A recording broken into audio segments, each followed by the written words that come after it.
மகர ராசி அன்பர்களுக்கு இந்த தை மாதம் பார்த்திங்கன்னா ஒரு உன்னதமான மாதம். ஏன்னா ராசிநாதன் இருக்கக்கூடிய சனி பகவான் 3 இருக்கார். ஸோ 3ஆம் பாதம் இருக்கும்பொழுது அவர் கண்டிப்பாக உங்களுக்கு முயற்சி அப்படிங்கிற விஷயத்தில் நீங்கள் கான்ஃபிடண்ட்டாக இருப்பீங்க, எதையும் துணிந்து செய்வீங்க. அதே போல் சூரியன் சுக்கிரன் செவ்வாய் உச்சம் பெற்று போன இருந்திருக்கார்.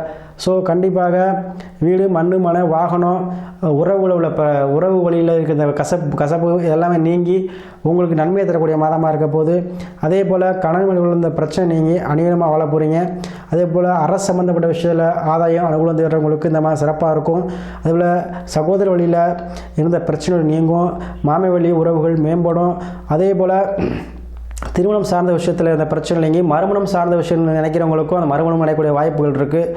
அதே போல் 3ஆம் இடம்னால இடம் விட்டு இடம் செல்வது, உத்தியோகத்துக்காகவோ இல்லை ஏதோ ஒரு விஷயத்துக்காக நீங்கள் இடம் விட்டு இடம் செல்லக்கூடிய அமைப்பு இருக்குது. அதே போல் வண்டி வாகனம் வீடு இந்த மாதிரி அமைப்புகள் உங்களை தேடி வருதுங்க. வீடு கட்ட முடியாதவங்க வீடு கட்டக்கூடிய அமைப்பு இந்த மாதத்தில் வருது, யூஸ் பண்ணிக்கோங்க. சுப நிகழ்ச்சியில் அதிகமாக நடைபெறக்கூடிய மாதமாக உங்களுக்கு இருக்க போது. சுப காரியங்கள் அதிகம் நடத்தக்கூடிய மாதமாக இந்த மாதம் மகர ராசிக்கு அமைய போகுது. ஏன்னா மகர ராசியில் பார்த்தீங்கன்னா 7 இப்போ தான் மீண்டும் வந்திருக்கீங்க. ஸோ உங்களுக்கு இனி வரும் காரியங்கள் அனைத்துமே சுப காரியம்தான். ஸோ இந்த மாதம் சுபகாரியம் செய்யக்கூடிய மாதமாக உங்களுக்கு இல்லத்திலே மகிழ்ச்சி தரும் மாதமாக அமைய போகிறது.